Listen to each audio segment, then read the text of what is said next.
Last ઇલ્યુસ્ટ્રેશન 39 જોયેલું હતું. ઇલ્યુસ્ટ્રેશન 37 આપણે બાકી રાખીએ છીએ. એ ઉપરાંત લેન્સ ડિફેક્ટ છે એ આપણા સિલેબસમાં નથી, એ પણ બાકી આપણે રાખીએ છીએ, કંઈ જરૂરી છે નહીં. પણ ઇલ્યુસ્ટ્રેશન 37 પછી ગણાવીશું. હવે આપણે આગળ લઈએ છીએ પ્રિઝમ. તો જેવી રીતે અરીસાનું સમીકરણ મેળવેલું હતું એવી જ રીતે આપણે લેન્સનું સમીકરણ મેળવેલું છે. એ જ રીતે આપણે પ્રિઝમનું સમીકરણ મેળવવાનું છે, કારણ કે પ્રિઝમ દ્વારા પણ આપણે પ્રતિબિંબ મેળવવાના છીએ. તો પ્રિઝમ આપણે લીધેલો છે. પ્રિઝમનો આ રીતે એક ત્રિકોણાકાર હશે, આ રીતે ઊભો છેદ લીધેલો છે ABC. તો PQ કિરણ છે એ I કોણે AB સપાટી ઉપર આપાત થાય છે. ઓકે, તો પાતળા માધ્યમમાંથી ઘટ માધ્યમમાં જાય એટલે લંબ સાથે બનાવેલો ખૂણો એટલે વક્રીભૂત કોણ R1. અને QR કિરણ છે અહીંયા આગળ વધે છે અને RS કિરણ એ નિર્ગમન પામે છે, તેથી નિર્ગમન કોણ E થશે. તો આ આપણે વક્રીભૂત કોણ R2 લેવાય. ઓકે, ચલો પ્રિઝમ કોણ કોને કહેવામાં આવે છે? તો પ્રિઝમ કોણ આપણે ડિફાઇન કરીએ કે જે સપાટી પર કિરણ આપાત થતું હોય અને જે સપાટીમાંથી કિરણ નિર્ગમન પામતું હોય એ બે સપાટી વચ્ચેના ખૂણાને પ્રિઝમ કોણ કહેવામાં આવે છે. યાદ રાખીશું, જે સપાટી પર કિરણ આપાત થતું હોય અને જે સપાટીમાંથી કિરણ નિર્ગમન પામતું હોય તેમની વચ્ચેના ખૂણાને પ્રિઝમ કોણ એ કહે છે. ઓકે, જે સપાટી પર કિરણ આપાત થતો હોય જેમાંથી નિર્ગમન પામતું હોય એ બે સપાટી વચ્ચેના ખૂણાને પ્રિઝમ કોણ એ કહેશું. હવે એનું ઇક્વેશન મેળવવું છે આપણે, તો આપણે જોઈએ છીએ ચતુષ્કોણ AQLR માં માપ ખૂણો A એટલે આ એનું માપ પ્લસ આ 90 થશે પ્લસ QLR પ્લસ આ પણ 90 થાય ઇક્વલ ટુ 360. તેથી A પ્લસ માપ ખૂણો QLR ઇક્વલ ટુ 90 90 180, આ તરફ જાય તો 180 વધશે. Equation number 1. ટ્રાયંગલ લઈએ QLR માં, ટ્રાયંગલ QLR માં R1 વત્તા માપ ખૂણો QLR વત્તા R2, તો R1 પ્લસ માપ ખૂણો QLR plus R2 equal two 180. Equation number 2. 1 અને 2 છે, બંનેને કમ્પેર કરીએ. સમીકરણ 1 અને 2 ને સરખાવી દઈએ તો A પ્લસ માપ ખૂણો QLR equal to R1 plus માપ ખૂણો QLR પ્લસ R2. કેન્સલ તો A ઇક્વલ ટુ અહીંયા શું આવશે? R1 plus R2. A equal to R1 plus R2. Equation number 3. તો મીન્સ કે પ્રિઝમ કોણ છે તે બંને સપાટી પાસેના વક્રીભવન કોણના સરવાળા બરાબર હોય છે. આ આપણે યાદ રાખીશું. હવે તમે જોઈ શકો છો મૂળ માર્ગ કિરણનો આ હતો, PQ કિરણ આ દિશામાં આગળ વધતું હતું, તો એનું આટલું વિચલન થયું. કેટલું વિચલન થયું? એને del 1 નામ આપ્યું. જે આ વિચલન છે આ del 1 લઈએ. એટલે આ મૂળ માર્ગ આ કહેવાય, આટલું એનું વિચલન થયું કહેવાય, તો del 2 લેવાય. ઓકે, તો મૂળ કિરણ આમ જતું હતું, અંતિમ કિરણ આ, તો ટોટલ વિચલન એનું આટલું થયું, તો આને આપણે del નામ આપી દીધું. તે વિચલન કોણ કેટલું થયું? del. વિચલન થયું કિરણ PQ નું વિચલન કેટલું થયું? del જેટલું વિચલન થયું. મૂળ માર્ગથી આટલું ચલિત થયું. તો તમે જોઈ શકો છો ટ્રાયંગલ QDR નો ક્યુ ડી આર નો બહિષ્કોણ, ક્યુ ડી આર નો બહિષ્કોણ કયો થાય ડેલ ઇક્વલ ટુ શું લખાય del 1 પ્લસ del 2. પણ તમે આકૃતિની અંદર જોઈ શકો છો આ એંગલ I છે તો આ એંગલ એ કેટલો આવશે I, આ એંગલ E છે તો આ એંગલ E આવશે. આ બંને એકબીજાના અભિકોણો, આ બંને એકબીજાના અભિકોણો. તેથી આકૃતિ પરથી લખી શકો I equal two del 1 plus r1. તેથી del 1 equal to I minus r1 અને E equal two del 2 plus r2. તેથી del 2 equal two E minus r2. આ કિંમત આમાં મૂકીએ del ઇક્વલ ટુ del 1 ની કિંમત મૂકો I માઇનસ r1, del 2 ની કિંમત મૂકો E minus r2. therefore del equal to I plus E minus r1 plus r2. Okay, r1 plus r2 બરાબર a છે તો del equal to I plus E minus a. તેથી a plus del equal to I plus E, જેને પ્રિઝમનું સમીકરણ કહેવાય છે. Equation number 4 પ્રિઝમનું સમીકરણ, જે આપાત કોણ I, નિર્ગમન કોણ E, વિચલન કોણ del અને પ્રિઝમ કોણ A વચ્ચેનો સંબંધ રજૂ કરતું સમીકરણ છે. ઓકે, તો આ પ્રિઝમનું સમીકરણ યાદ રાખવાનું છે. 4 માર્ક્સની અંદર બોર્ડમાં પણ અગત્યનું છે અને MCQ થિયરી માટે પણ ઉપયોગી છે. હવે આગળ પ્રિઝમનું સમીકરણ મેળવ્યા બાદ હવે બીજું મેળવવાનું છે, જુદી જુદી શરત મેળવવાની છે કે જુદી જુદી શરત મેળવીએ. ફર્સ્ટ જો આ ઇક્વેશન અનુસાર I બદલવામાં આવે એ અચળ છે તો del બદલાશે. તો આપાત કોણ I નું મૂલ્ય બદલતા, આપાત કોણ I નું મૂલ્ય બદલતા વિચલન કોણ del નું મૂલ્ય બદલાતું જાય છે. તો વિચલન કોણ del વિરુદ્ધ આપાત કોણનો આલેખ દોરો. તો વિચલન કોણ del વર્સિસ આપાત કોણનો આલેખ ડ્રો કરવામાં આવે તો એ આલેખ પ્રેક્ટિકલી આપણને આવો મળે છે, જે પ્રેક્ટિકલ પણ છે તમારે. del વર્સિસ I આ ગ્રાફ આવો છે.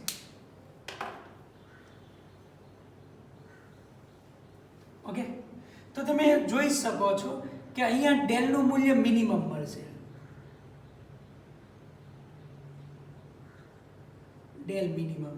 અને તમે એ પણ જોઈ શકો છો કે આપાત કોણની બે વેલ્યુ માટે એક જ વિચલન કોણ મળશે.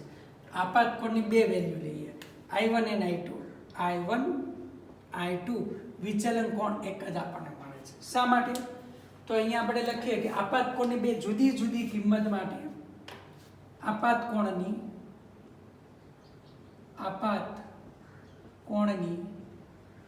બે જુદી કિંમત માટે વિચલન કોણ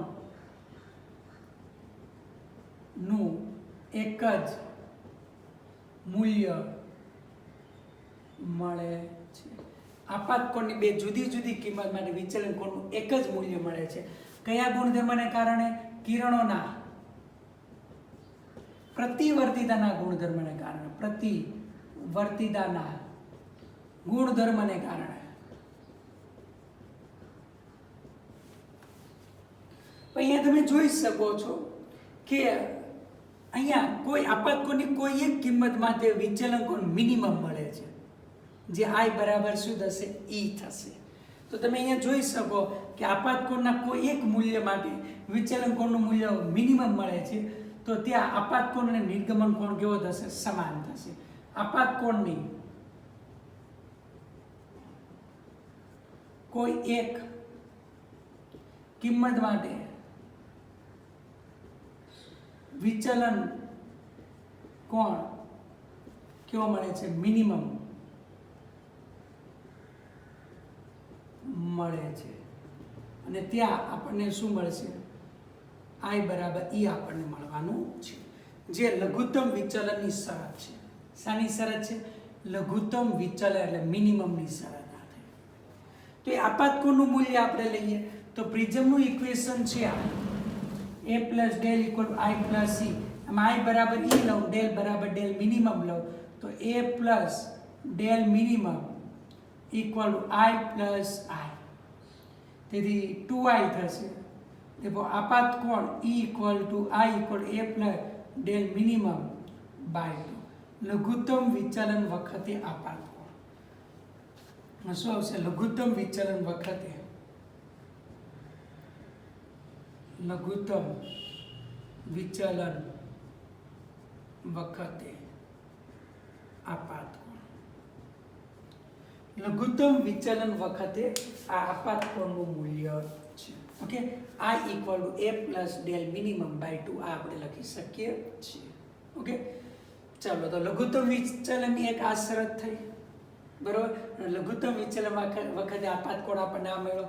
હવે અહીંયા એ બી સપાટી માટે પ્રિઝમનું ઇક્વેશન વાપરીએ. અહીંયા μ1 એટલે વક્રી ભવનાંક 1 લો, μ2 એટલે આનો વક્રી ભવનાંક μ લો. આ ઓલ્સો μ1 ઇક્વલ ટુ 1 થશે. એ બી સપાટી માટે સ્નેલનો નિયમ, AB સપાટી માટે સ્નેલનો નિયમ. તો AB સપાટી માટે સ્નેલનો નિયમ μ1 sin I equal to μ2 sin R લખાશે. ઇક્વેશન નંબર પેલું હતું 4, આ થશે 5 અને આ થશે 6. હવે AC સપાટી માટે સ્નેલનો નિયમ વાપરીએ. AC સપાટી માટે સ્નેલનો નિયમ. તો AC સપાટી માટે સ્નેલનો નિયમ તો ત્યાં આવશે μ1 sin E equal to μ2 sin R2. આના માટે μ1 sin E અહીંયા μ2 sin R2 આવશે. Okay, equation number 7. પણ તમને ખબર છે I બરાબર E છે લઘુત્તમ વિચલન માટે. લઘુત્તમ વિચલન માટે I ઇક્વલ ટુ E છે. તેથી સમીકરણ 7માં E ની જગ્યાએ આ મૂકો તો μ1 sin I equal to μ2 sin R2. Equation 8. તો તમે એ જે હમણાં અહીંયા લખ્યું છે તો અહીંયા μ1 sin I equal to μ2 sin R.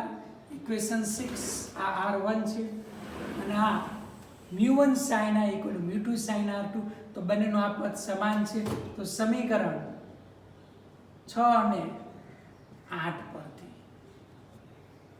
કે μ2 sin R1 equal to μ2 sin R2. μ2 cancel, તો R1 ઇક્વલ ટુ શું આવશે? R2 થાય. R1 equal to R2 equation number 9. તો લઘુત્તમ વિચલન વખતે બંને વક્રીભવન કોણ સમાન હોય. હવે આપણા પ્રિઝમનું ઇક્વેશન છે, આમાં પ્રિઝમ કોણ સમીકરણ 3 માં A equal to R1 plus R2 ની કિંમત મૂકીએ તો સમીકરણ 3 પરથી A equal to R1 plus R1 એટલે અહીંયા 2R1 લખે. R1 બરાબર R2 તો R1 બરાબર A by 2 equal to R by R2 આ લખી શકાય.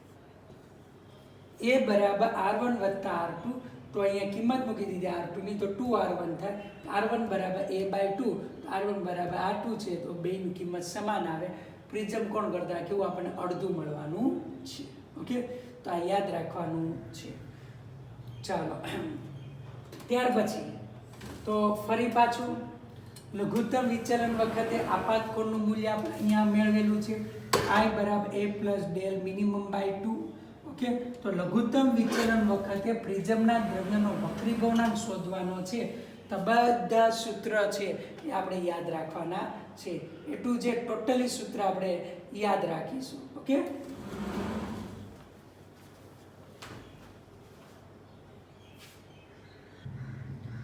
લઘુત્તમ વિચલન વખતે પ્રિઝમનો દ્રવ્યનો વક્રીભવનાંક જોઈએ છે. તો આપણે આ ઇક્વેશન હતું ઇક્વેશન નંબર 6 માં μ1 sin I equal to μ2 sin R1 હતું. તો લઘુત્તમ વિચલન વખતે I છે sin A plus del m by 2 μ2 sin R1 equal to A by 2 આ આપણે મેળવેલું હતું લઘુત્તમ વિચલન વખતે. લઘુત્તમ વિચલન વખતે હવે આપણે અહીંયા કિંમત મૂકીએ છીએ તો μ2 by μ1 equal to sin A plus del m by 2 upon sin A by 2 આ આપણે લખી શકાય. ઓકે, અને આમ પણ લખી શકાય μ21 પણ લખી શકીએ છીએ. તો લખીએ μ21 equal to sin A plus del m by 2 upon sin A by 2. ત્યાર પછી લઘુત્તમ વિચલન વખતની જે શરત એમાં આપણે લઈએ બીજું કે જો પ્રિઝમ કોણ નાનો હોય પાતળા પ્રિઝમ માટે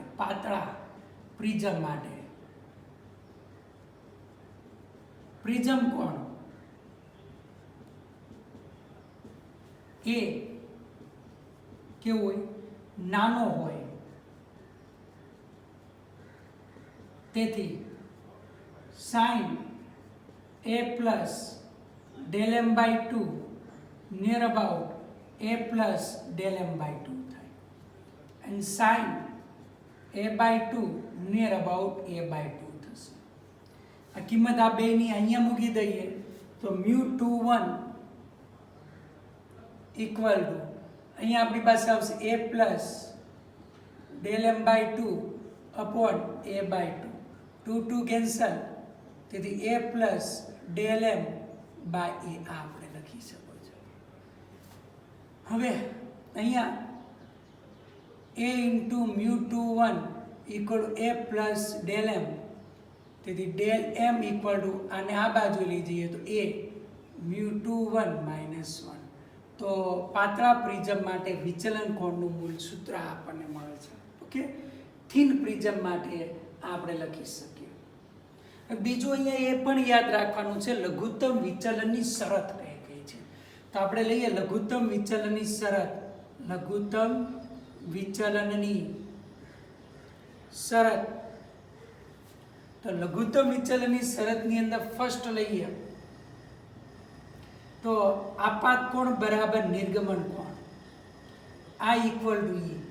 બીજું બંને સપાટી આગળ વક્રીભવન કોણનું મૂલ્ય સમાન હોય તેથી R1 equal to R2 equal to A by 2 થાય. અને ત્રીજું વક્રીભૂત કિરણ અહીંયા જે પ્રિઝમ છે અહીંયા જે કિરણ આપાત થાય છે તો આ વક્રીભૂત કિરણ પ્રિઝમના પાયાને કેવું હોય સમાંતર હોય છે. તો આ યાદ રાખીશું કે વક્રીભૂત કિરણ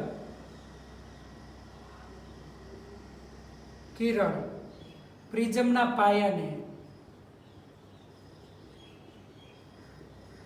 કેવું આવશે સમાંતર થશે. ઓકે, તો ફરી પાછું બધા સૂત્ર યાદ રાખવાના છે. ખૂબ જ અગત્યનું છે બોર્ડ અને જી નીટ બંને માટે. લઘુત્તમ વિચલનની કન્ડિશન કઈ કઈ છે તો આપાત કોણ બરાબર નિર્ગમન કોણ. બીજું બંને સપાટી આગળ વક્રીભૂત કોણનું મૂલ્ય સમાન હોય છે જે પ્રિઝમ કોણ કરતાં અડધું આવશે અને વક્રીભૂત કિરણ પ્રિઝમના પાયાને કેવો થશે સમાંતર થશે. ઓકે, તો લઘુત્તમ વિચલનનું સૂત્ર છે થિન પ્રિઝમ માટે del m equal to A μ2 minus μ1 minus 1. જો હવા આજુબાજુનું વાતાવરણ હવા હોય તો આ મ્યુ બરાબર ડાયરેક્ટ લખાય, હવા ન હોય તો μ2 બાય μ1 આપણે લખવાનું રહેશે. ઓકે, તો આ પાતળા પ્રિઝમ માટે અને પ્રિઝમ માટે આપણે જુદા જુદા ઇક્વેશનો આપણે મેળવેલા છે. હવે આ લીધા પછી મહત્તમ વિચલનની શરત, ઇમર્જન થાય એના માટેની શરત, બહાર નીકળે એના માટેની શરત, પૂર્ણાંતિક પરાવર્તન થાય એના માટેની શરત હવે જોવાની છે. ઓકે.